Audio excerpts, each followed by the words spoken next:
Oleh karena kemurahan Tuhan, ku ada sampai hari ini. Oleh karena kebaikan Tuhan, janjimu terjadi bagiku. Oleh karena kemurahan Tuhan, ku ada sampai hari ini. Oleh karena kebaikan Tuhan, janjimu terjadi bagiku. Ku sembah Kau Tuhan, ku mengangkat tanganku, selamanya Kau ajaib bagiku. Ku sembah Kau Tuhan, ku mengangkat wajahku, selamanya Kau hebat bagiku. Selamanya Kau hebat bagiku.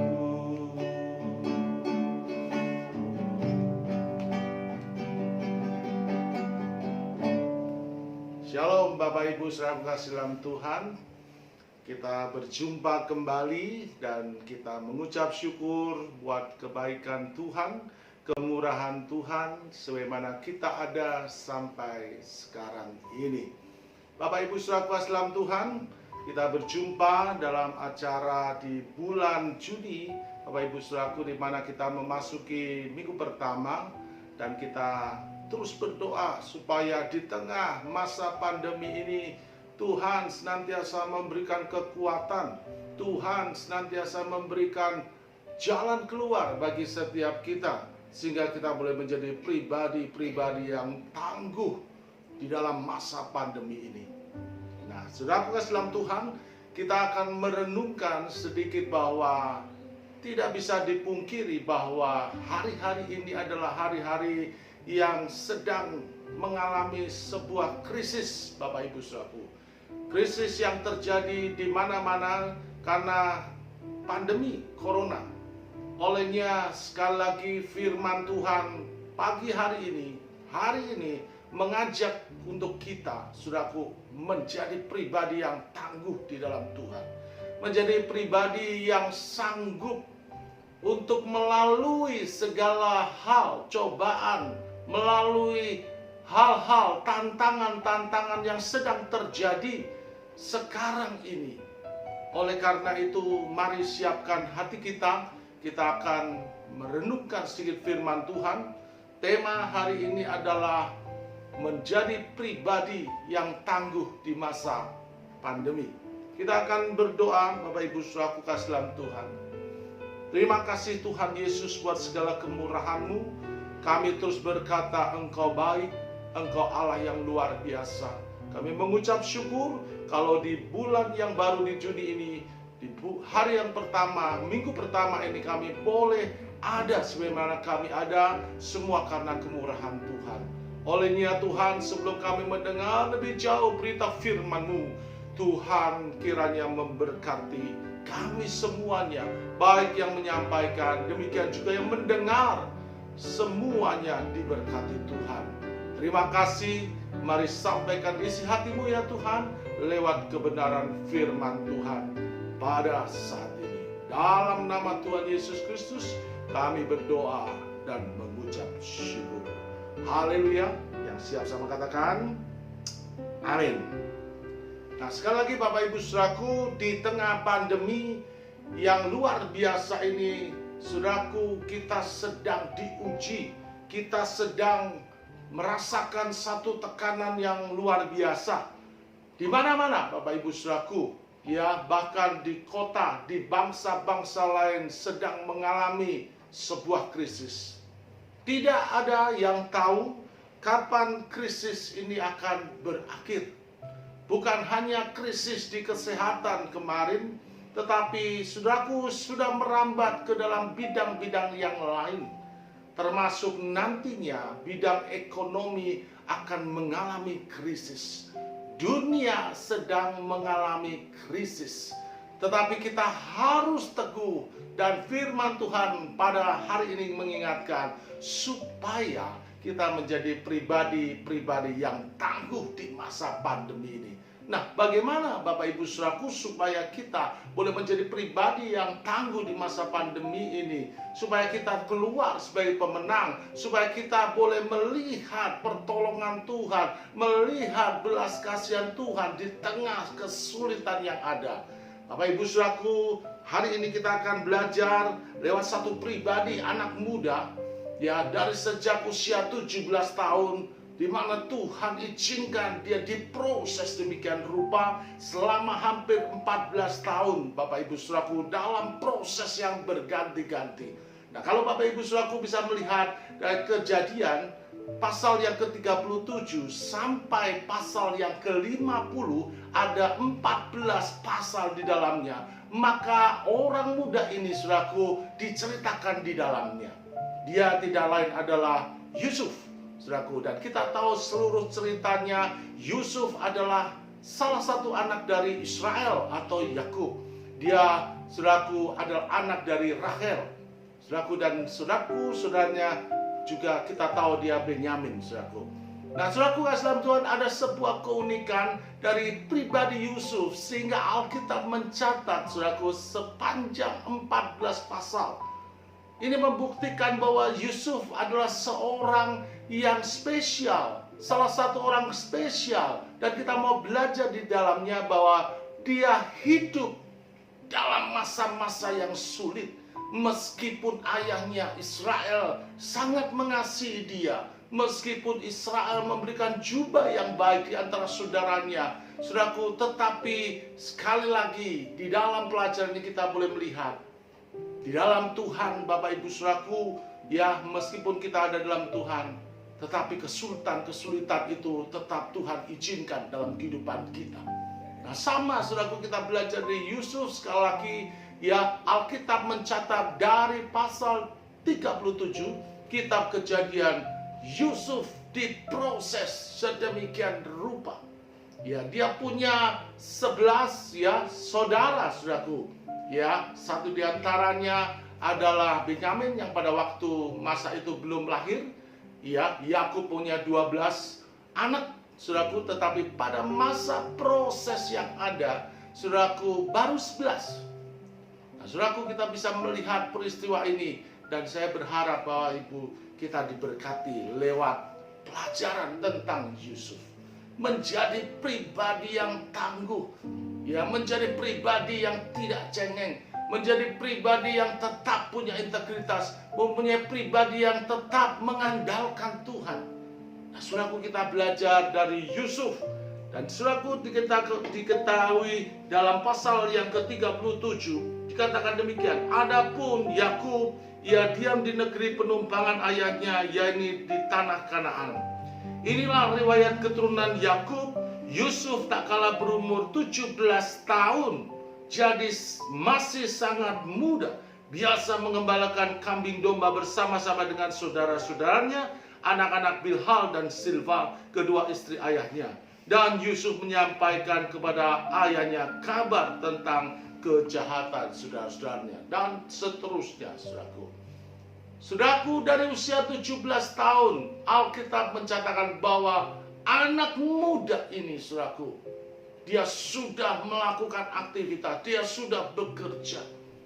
Ya, memang Alkitab tidak menceritakan bagaimana hubungan, ya, persekutuannya dengan Tuhan. Tetapi kita bisa melihat seorang yang tangguh, saudaraku, di dalam menjalani kehidupannya, ya, dan dia bisa lolos dan menjadi pemenang. Itu artinya bahwa ada kekuatan yang luar biasa yang Yusuf miliki, sehingga dia mampu melihat pertolongan Tuhan, penyertaan Tuhan di dalam kehidupannya.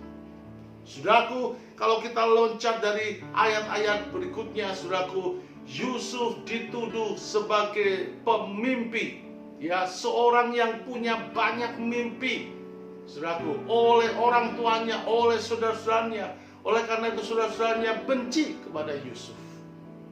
Tetapi Yusuf tetap berpegang pengalaman bersama dengan Tuhan. Mimpi bukan sekedar mimpi, tetapi dia erami sedemikian rupa, saudaraku, dan dia terus berjalan dalam kebenaran. Saudaraku, ada hal-hal yang menjadi dampak dari kehidupannya, saudaraku. Yusuf muda, saudaraku, ya, sedemikian diproses.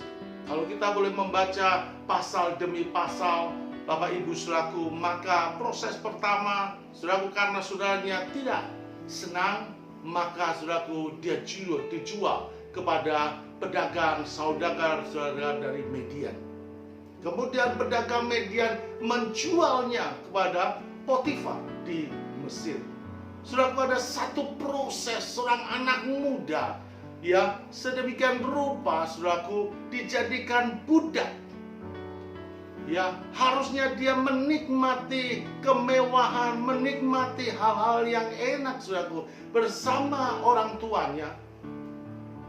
Tetapi Yusuf di usia yang sangat muda melewati proses ini. Dia dijual oleh saudara-saudaranya kepada saudagar Midian. Saudagar Midian menjual kepada Potifar sebagai budak. Tetapi penyertaan Tuhan sungguh luar biasa. Saudaraku, nanti kita akan belajar, saudaraku, bagaimana seorang yang tangguh di dalam Tuhan, saudaraku, pada akhirnya akan keluar sebagai pemenang. Dari rumah Potifar segala sesuatu dikerjakan dengan takut akan Tuhan, dengan tanggung jawab, saudaraku. Sehingga Alkitab mencatat apa saja yang menjadi tanggung jawab Yusuf, Tuhan menjadikannya berhasil. Sehingga segala sesuatunya diserahkan kepada Yusuf. Tetapi karena ada sesuatu hal, saudaraku, saya menamakannya adalah konspirasi jahat. Saudaraku, konspirasi jahat dari istri Potifar, saudaraku. Makanya, saudaraku, dia dituduh dan pada akhirnya Yusuf masuk penjara. Saudaraku, tidak berhenti di situ, Bapak Ibu saudaraku.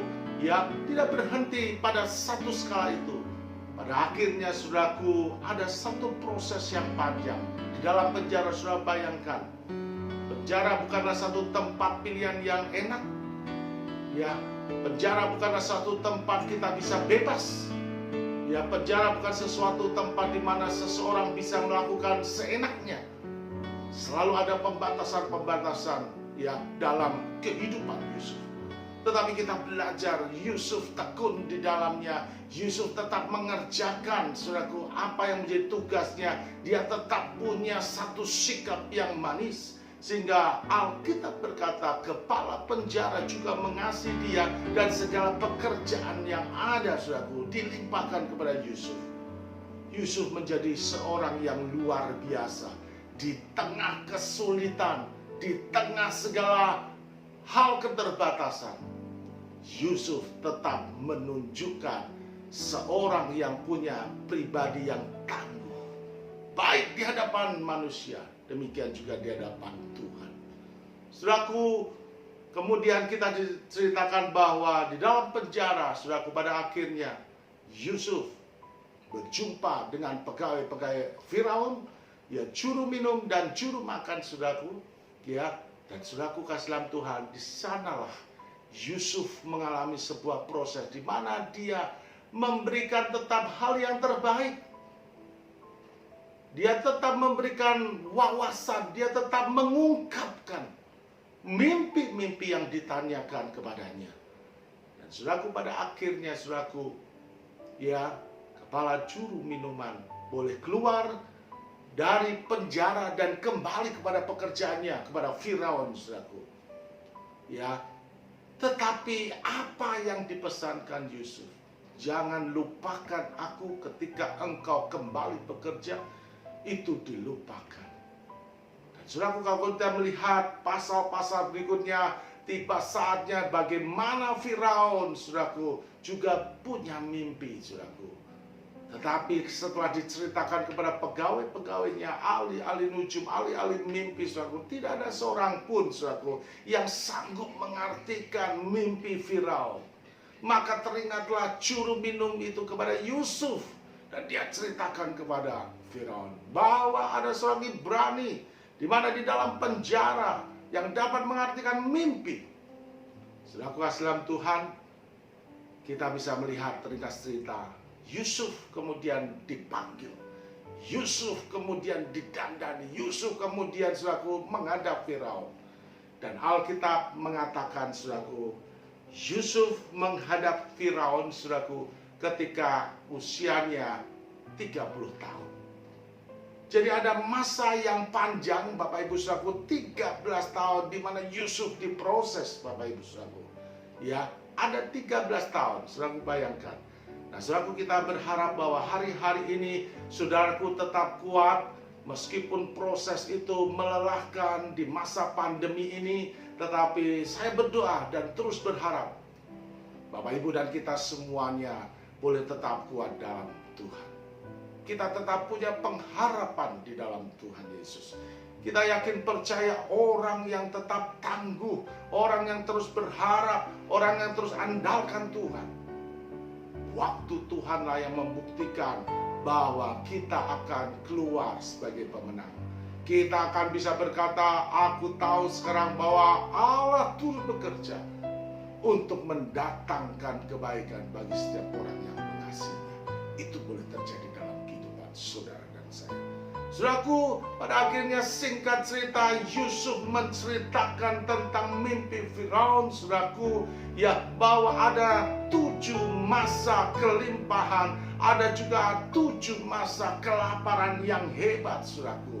Dan kita tahu, Bapak Ibu saudaraku, ya, pada pasal 42 kita bisa melihat di sana, Bapak Ibu saudaraku, karena hikmatnya, saudaraku, pada akhirnya Yusuf, seorang yang dilupakan, Yusuf seorang yang diproses selama 13 tahun, saudaraku. Saudaraku, pada akhirnya dia diangkat oleh Firaun. Dia menjadi mangku bumi, dia menjadi orang yang berkuasa, dia orang yang diberikan wewenang penuh kepada Firaun untuk mengatur segala sesuatunya di negeri Mesir.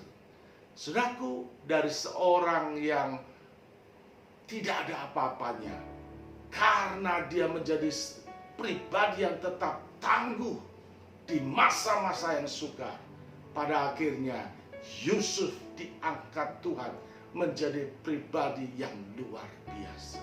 Dia diangkat Tuhan menjadi mangku bumi, dia diangkat Tuhan menjadi penguasa atas Mesir, saudaraku. Saudaraku, kita bisa melihat ayat ini, saudaraku.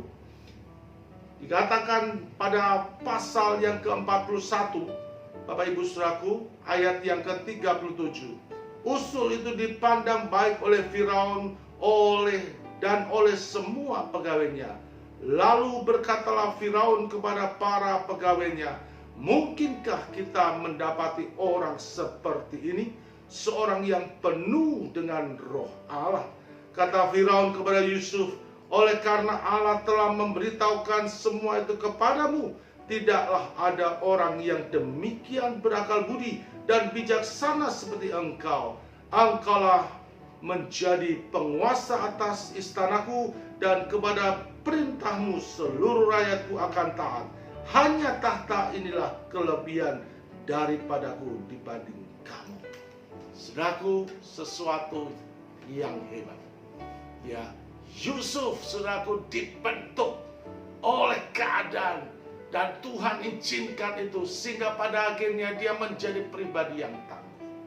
Nah, saat ini kita mau belajar, saudaraku, bagaimana menjadi pribadi yang tangguh di masa pandemi ini seperti Yusuf.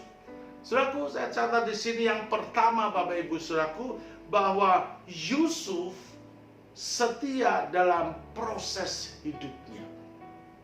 untuk menjadi pribadi yang tangguh, Bapak Ibu Saudaraku, hari-hari di masa-masa yang sulit ini, Saudaraku, saudara dan saya mari izinkan keadaan dan situasi yang ada, Saudaraku, membentuk kita. Dan biarlah kita tetap setia dalam proses kehidupan kita. Yusuf, Saudaraku, setia dalam proses hidupnya. Saudaraku, ingat pasal 37 sampai pasal yang ke-50, Saudaraku. Kita ingat, Saudaraku, tentang hal-hal yang dilewati Yusuf, Saudaraku. Ya, dia dijual oleh saudaranya, dia menjadi budak, dia menjadi narapidana, dia difitnah. Saudaraku, dia dilupakan. Tetapi Yusuf setia dalam proses hidupnya.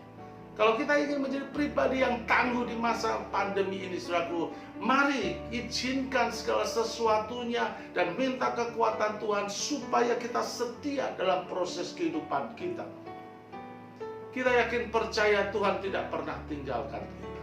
Roh-Nya yang kudus senantiasa akan mengawal setiap kita sehingga saudara dan saya tetap keluar sebagai pemenang. Saudaraku, sekali lagi kita sedang memasuki sebuah krisis dalam dunia ini. Krisis yang hebat, saudaraku. Mungkin kita tidak tahu ke depan bagaimana, saudaraku. Tetapi menurut pandang saya adalah masa krisis, termasuk krisis ekonomi, saudaraku. Olehnya setiap kita, biarlah kita menjadi pribadi yang tangguh. Izinkan setiap proses kehidupan kita. Mintalah kekuatan Tuhan supaya saudara dan saya tetap setia dalam proses dalam kehidupan ini. Amin. Yang kedua, Bapak Ibu Saudaraku, untuk menjadi pribadi yang tangguh, Yusuf adalah seorang yang penuh dengan Roh Allah. Ya, pasal 41 ayat 37-38 berkata, usul itu dipandang baik oleh Firaun dan oleh semua pegawainya. Oh, lalu berkatalah Firaun kepada para pegawainya, mungkinkah kita mendapat orang seperti ini, seorang yang penuh dengan Roh Allah. Kisah Rasul 1 ayat 8 berkata, Saudaraku, tetapi kamu akan menerima kuasa kalau Roh Kudus turun ke atas kamu, dan kamu akan menjadi saksiku di Yerusalem dan seluruh Yudea dan Samaria sampai ke ujung bumi. Roh Kudus yang sanggup memberikan kuasa kepada kita. Roh Kudus yang sanggup memberikan hikmat bagi kita untuk melewati setiap proses kehidupan kita. Oleh karena itu, saudaraku, mari buka hati sebagaimana dalam 1 Korintus 3 ayat 16 berkata, tidak tahukah kamu bahwa kamu adalah bait Allah dan bahwa Roh Allah diam di dalam kamu? Saudaraku, setiap orang yang percaya kepada Yesus, maka Roh Kudus memeteraikan itu, saudaraku. Setiap orang yang percaya Yesus adalah juru selamat, bukan berasal dari dirinya sendiri, tetapi Roh Allah lah yang menuntun dia untuk percaya Yesus anak Allah, anak domba Allah yang akan segera datang untuk kedua kalinya. Olehnya, saudaraku, mari buka hati kita dan terus izinkan Roh Kudus memimpin saudara dan saya. Bukan karena kuat dan gagah kita bisa sanggup melewati masa-masa yang sukar di masa pandemi ini, saudaraku. Tetapi orang yang mengandalkan Tuhan, orang yang terus mengandalkan kuat kuasa Roh-Nya yang kudus, itu yang sanggup, saudaraku, untuk melewati masa yang sukar di masa pandemi ini. Saya berdoa biarlah Roh Kudus terus menjamah, mengiringi dalam kehidupan kita, mengurapi kita, sehingga kita menjadi pribadi yang tangguh di masa pandemi ini. Saudaraku, ada sebuah kerinduan, saudaraku, firman Tuhan dalam Roma 12 ayat 11, sebuah nasihat yang berkata, janganlah hendaknya kerajinanmu kendor, biarlah rohmu menyala-nyala dan layanilah Tuhan. Saudaraku, biarlah roh kita menyala-nyala. Tidak ada jalan pintas, saudaraku, selain kita mengorbankan Roh Kudus dalam kehidupan kita, saudaraku, lewat doa, pujian, penyembah. Sementara saudaraku dan saya ada di rumah, jangan biarkan, saudaraku, masa nyaman kita itu membuat roh kita menjadi padam.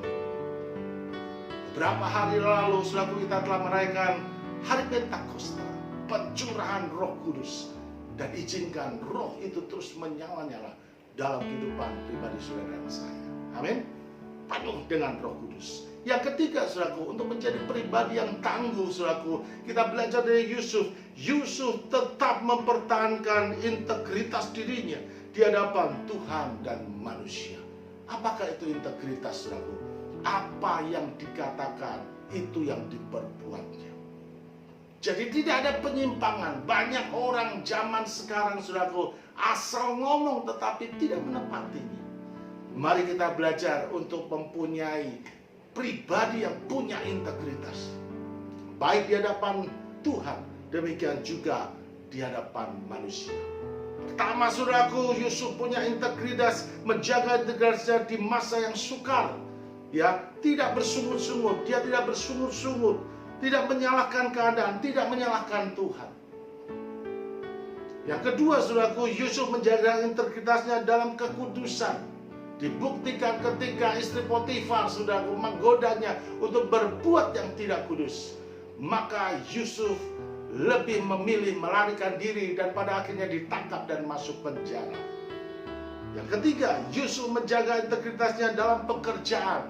Saudaraku bisa lihat apa yang menjadi sikap, perkataan, dan perbuatannya sama.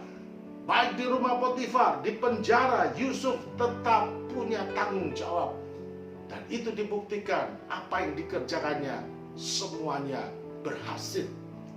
Saudaraku, sekali lagi kalau kita boleh melihat survei dari Harvard University, Bapak Ibu Saudaraku, sukses ya dan diberkati tidak membuat Yusuf berubah.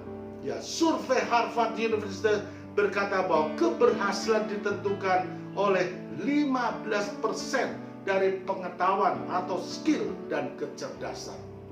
85% dari attitude, sikap integritas diri.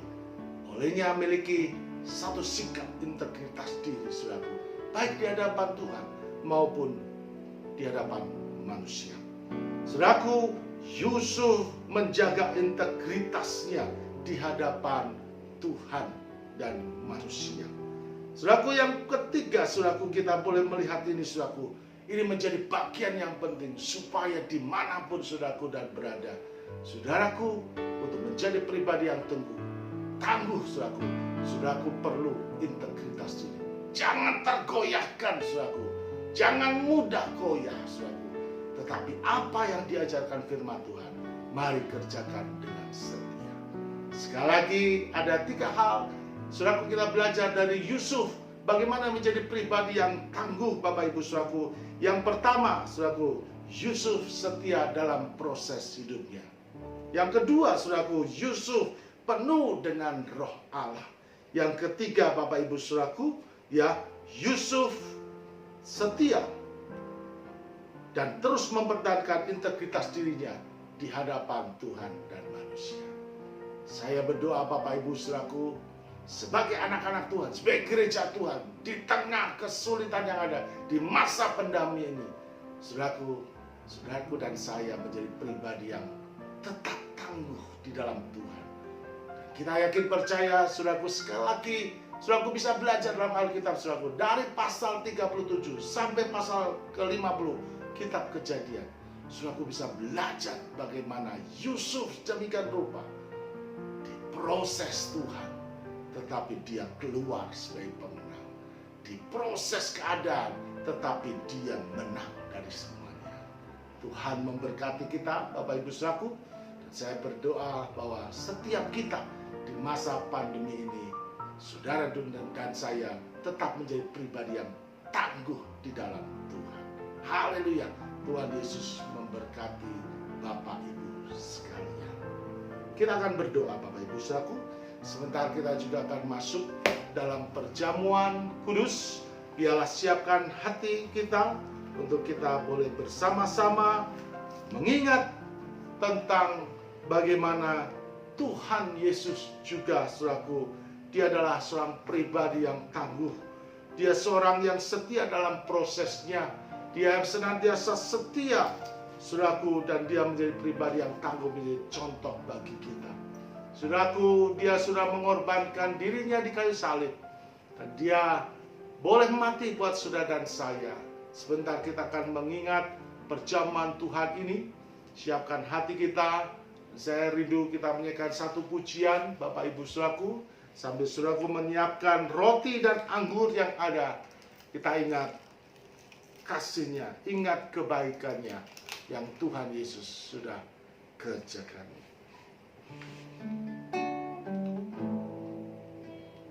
Ingat kasih-Nya, ingat kebaikan-Nya,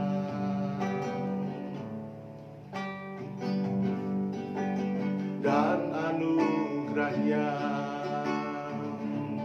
selamatkanku.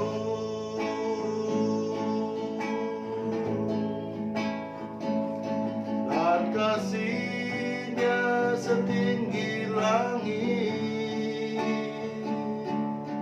kasih setia Allah pada kita.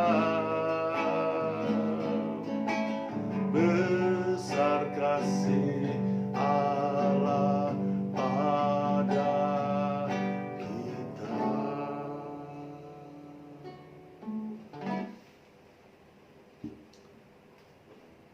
Mari kita berdoa Bapak Ibu Saudaraku sebelum kita masuk dalam perjamuan kudus pada saat ini. Bapa Surgawi, terima kasih Tuhan. Sekali lagi kami bersyukur buat firman Tuhan yang sudah kami dengar. Biarlah kami mau belajar seperti Yusuf. Kami menjadi pribadi yang tangguh di masa pandemi seperti ini. Tuhan tolong kuatkan dan teguhkan kami, supaya kami boleh tetap kuat menjalani kehidupan kami. Krisis boleh ada, situasi boleh bergoncang, tetapi orang-orang yang terus teguh di dalam Tuhan, Engkau akan berikan kekuatan yang luar biasa. Tuhan Yesus, kami boleh belajar dari Yusuf. Bagaimana Yusuf setia dalam proses hidupnya. Yusuf penuh dengan roh Allah. Yusuf tetap punya integritas di hadapan Allah dan manusia. Olehnya kami yang boleh mendengar firman-Mu pagi hari ini, Tuhan lewat kuasa Roh Kudus-Mu, Engkau berikan kekuatan untuk kami tetap tangguh di masa pandemi ini. Kami mengingat Tuhan betapa Engkau juga setia Tuhan, memikul salib, menderita di kayu salib Tuhan, sampai mati di kayu salib untuk mengasihi kami orang-orang berdosa. Olehnya siapkan hati dan kehidupan kami, sebentar kami akan masuk dalam perjamuan kudus. Biarlah setiap kami yang makan dan minum perjamuan ini boleh berkenan dan diberkati oleh Tuhan. Terima kasih Bapa dalam surga. Kami akan sambut perjamuan Tuhan ini hanya di dalam nama Tuhan Yesus Kristus. Haleluya. Amin. Baik, siapkan saudaraku perjamuan kita. Dan kita akan siapkan juga ayat yang menjadi pokok sebelum saudaraku dan saya makan dan minum perjamuan Tuhan itu. Olehnya mari angkat roti yang melambangkan tubuh Tuhan dengan tangan kanan. Dan saudaraku, sebelum kita memakannya, dengarkan firman Tuhan. Sebab apa yang telah kuteruskan kepadamu, telah aku terima dari Tuhan, yaitu bahwa Tuhan Yesus pada malam waktu ia diserahkan mengambil roti, dan sesudah itu ia mengucap syukur atasnya, ia memecah-mecahkannya dan berkata, inilah tubuhku yang diserahkan bagi kamu, perbuatlah ini menjadi peringatan akan aku. Bapak Ibu saudaraku dalam Tuhan, percaya saudaraku bahwa roti yang kita pecahkan dan siap kita makan adalah persekutuan dengan tubuh Kristus. Amin. Mari makan dengan percaya di dalam nama Tuhan Yesus Kristus.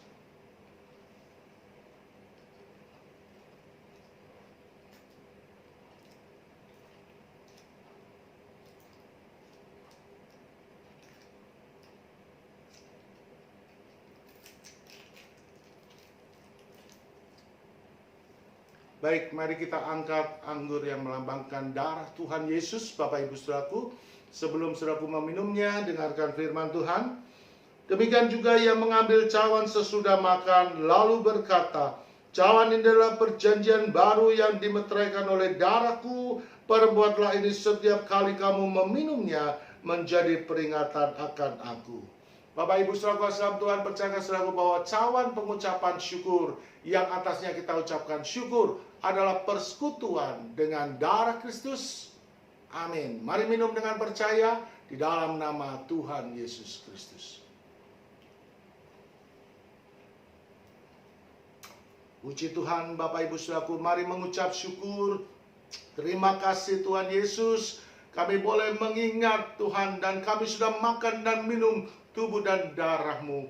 Kami bersyukur Engkau Allah yang luar biasa, kasih-Mu hebat atas kami. Engkau Tuhan yang senantiasa menolong dan menopang kami.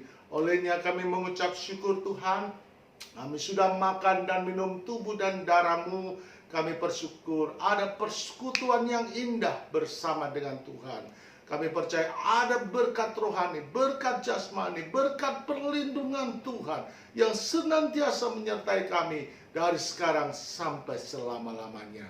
Terima kasih Bapa dalam surga. Kami juga berdoa dalam nama Tuhan Yesus. Berkati setiap kami yang mendengar dari pemberitaan firman-Mu dan perjamuan kudus ini Tuhan. Berkati juga kami berdoa buat kota dan bangsa kami Indonesia Tuhan. Buat pemerintahan yang ada. Semuanya diberkati, dipulihkan Tuhan. Di masa pandemi ini pertolongan Tuhan, belas kasih Tuhan Yesus senantiasa menyertai kami. Kami berdoa biarlah masa-masa pandemi ini Tuhan boleh berlalu, badai boleh berlalu, dan kami percaya bangsa dipulihkan Tuhan, diberkati, disehatkan oleh Tuhan.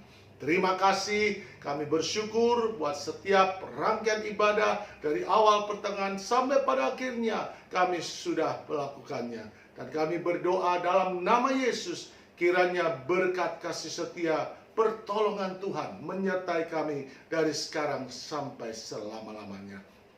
Hanya di dalam nama Tuhan Yesus Kristus kami sudah berdoa, kami mengucap syukur, dan kami sudah terima berkat Tuhan. Haleluya. Yang percaya sama katakan amin. Bapak Ibu saudaraku, berjumpa lagi dan selamat terus menjalani kehidupan kita. Tuhan Yesus menyertai dan memberkati kita semuanya. Haleluya. Amin.